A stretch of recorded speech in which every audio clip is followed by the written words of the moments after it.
Hi friends, ఎలా ఉన్నారు? నేనైతే చాలా చాలా బాగున్నాను. Welcome back to me యోషి vlogs. నేనైతే ఫస్ట్ టైం కుకింగ్ మళ్ళీ స్టార్ట్ చేశాను. సో నేనైతే ఏం చేయలేదు. మా మమ్మీ వచ్చారు మా ఇంటికి. మా మమ్మీ చేత సున్నుండలు అయితే నేను చేయించాను. నేనైతే కొలతలు అయితే చెప్తాను. నేను ఒక 1/2 kg పిండి అయితే నేను మిక్సీ పట్టేశాను. బాగా మెత్తగా వేసేసుకున్నాను.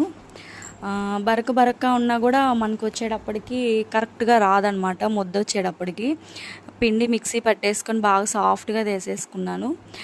బెల్లం వచ్చేటప్పటికి నేను మిక్సీకి వేయలేదు, తురుము పట్టుకున్నాను. తురుము పడితే బాగా మెత్తగా ఉంటుంది కదా, తొందరగా అవుతుంది ముద్ద అని చెప్పేసి తురుము పట్టేసుకొని కలిపేశాను. పిండి ఆ బెల్లం తురుము కలిపేసిన తర్వాత స్వీట్ సరిపోయిందో లేదో చెక్ చేసుకోండి.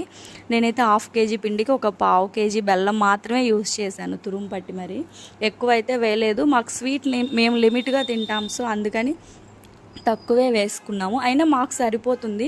కొంచెం ఎక్కువ తినాలి, స్వీట్ బాగా కావాలి అనుకున్న వాళ్ళు ఇంకొంచెం వేసుకోవచ్చు, పర్లేదు.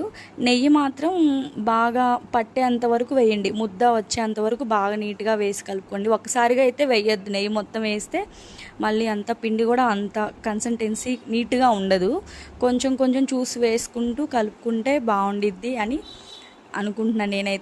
మేమైతే అలాగే చేసాము. మీరు కూడా అలాగే చేయండి. అలాగే నా ఛానల్ని సబ్స్క్రైబ్ చేసుకోండి, లైక్ చేయండి, షేర్ చేయండి. టేస్ట్ చేసి ఒకసారి ట్రై చేసి మీ ఇంట్లో ఎలా ఉందో నాకు చెప్పండి.